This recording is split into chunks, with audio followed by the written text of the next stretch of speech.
माबोला जाफुंगोन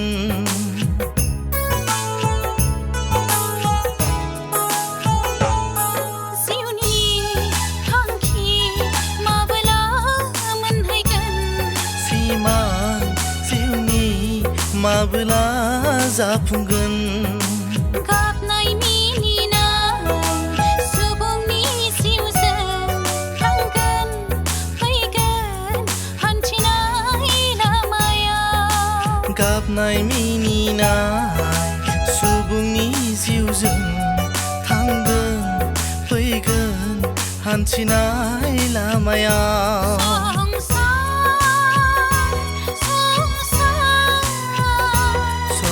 संसार संसार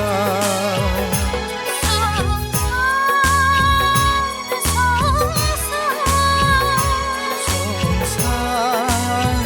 बेनो संसार संसार बेनो संसार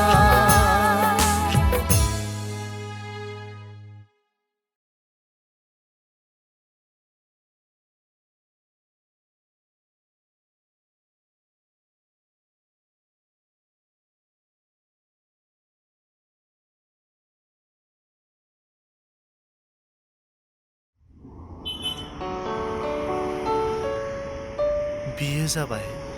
बड'लेण्ड हालामनि बबेबा मोनसे सहर सोर मा मावो सोर बबेयाव थाङो आरो सोर बबेनिफ्राय फैयो बुंस' हाया थारैनो गावबागाव जिउनि थाखायनो बयबो मुखुब माब्लाबा सोरनिबा खुगायाव मिनिनाय आरो माब्लाबा सोरहाबा मेगननि मोदै हुगारनाय जानो हागौ बेवहायनो थाखुमाना थायो आबुं संसारनि गुबै सावगारि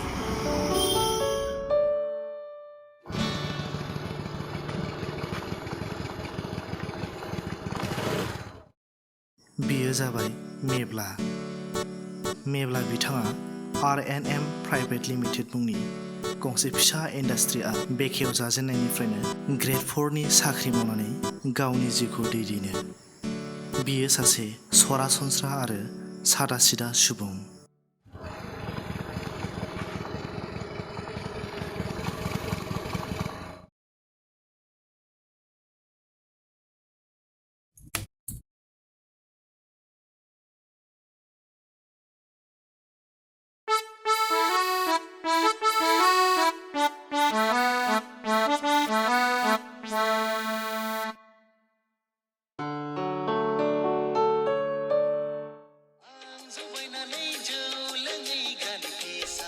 सोरथो जालायखोब्रा नै माथो सारनिसोलाय हेलौ सार हेलौ बिसोर सानैयानो जादों असे बिसि फिसाय बिसिनि मुङा गायत्री आरो फिसायनि मुङा अरनानो जादों R&M प्राइभेट लिमिटेड इन्डास्ट्रिनि सासे बिगोमा बिथांनि जाय इन्डास्ट्रियाव ओनसोल एबा हालामनि गोबां बेखार सुबुंफोरा साख्रि मावनानै गावबागाव जिउ खांनायाव एसेब्लाबो रेहाय मोननानै दङ बेनिखायनो बिथां अरनखौ ओनसोलनि गोबां सुबुंफोरा मान होयो आरो अनसायो आच्छा मेब्ला मा नों अफिसाव सहैबाय नामा जब मेरी बारी के अंदर ऐसी ही फोटो अनुष्का की रहेगी वो मुझे चूज करेगी Okay, next slide, please. आं मैया अर्डार होनानै दोननाया बेखौ फोजोबनानै दोननो दे आं थांगासिनो दं नों जेबो सिन्था खालामनाङालै सार नों सफैनाय आगोलनो आं गासिबो रेडि खालामनानै दोनजोबखागोन सार औ दे औ दे सार दे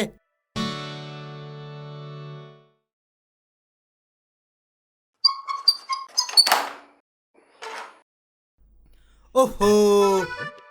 मा जाबावनोब्रा बाबाबो गला बसनिनो गुन्दै जानायथ' ओइ बिमा औ मा जाखो बिमा बे साबिया लाबोलाय फाइ लाबो ए लांगौ Because I think as a film, उसने मेरे को ज़्यादा impact. नहीं आपकी बात नहीं हो रही है ये क्या चीज No. हर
जारलालै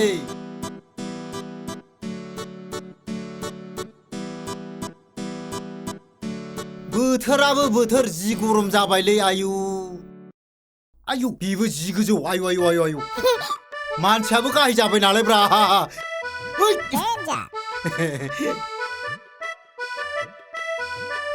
मोजां फुगाराबाबो दानो दोखो दोखो रायजादोलाय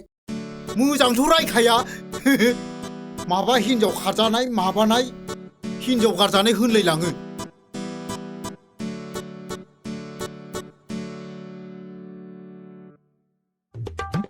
जोबलायबाय मोनसे खामानि है बसा दानो फैखायालै नैबाव दसे आराम लागायनां जिरायनां है फांखा होनां र'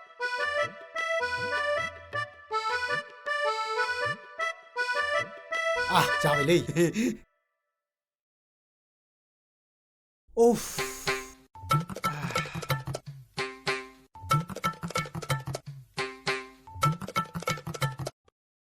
माथो उन्दुनोबो ओंखारबायब्रा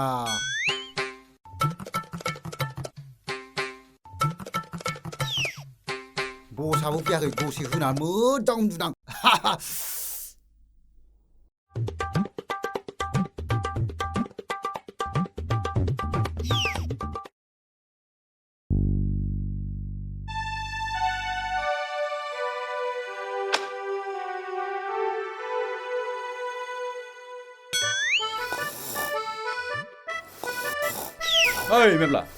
ओइ मेब्ला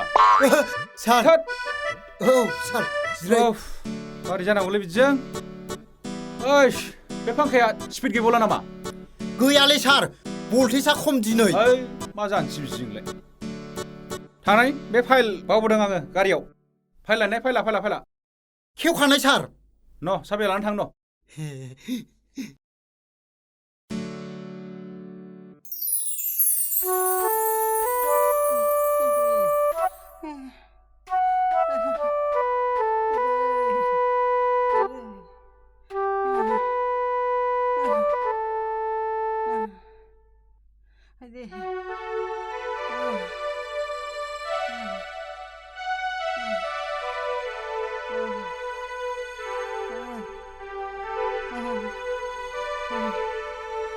सोरगिदिं बायहं जिहं गिजि गब्लं न' बेनो जाबाय सनास्रिनि नखर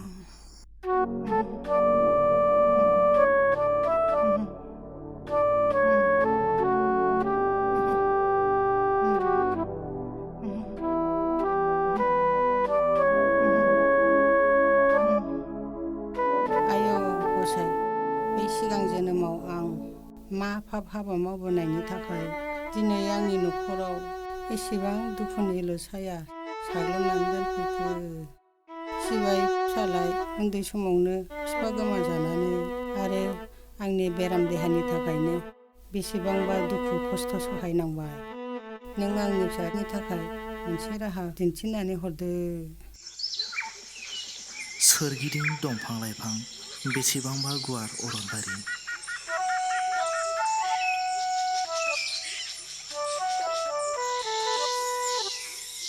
बेनि गेजेरावनो सासे सिख्लाया बिफांनि गोरान दालाइ दासाफोरखौ खनथुमगासिनो, जायनि मुङानो जादों रोमै।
Private Limited.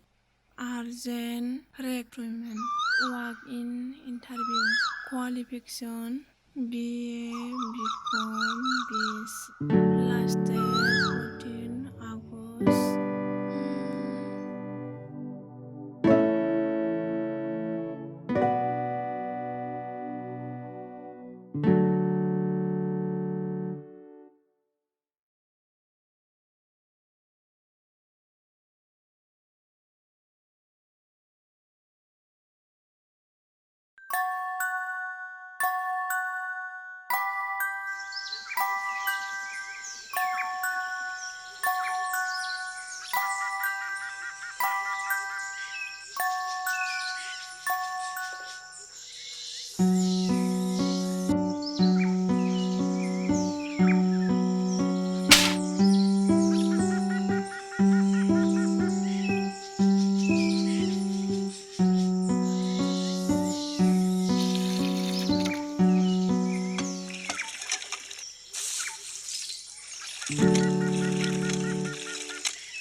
दसे थानानै जा दाबसे जायगायाव थांनो आं गोबाव जाबोनो हागौ दे आं दा जागोन दे थांदो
ओइ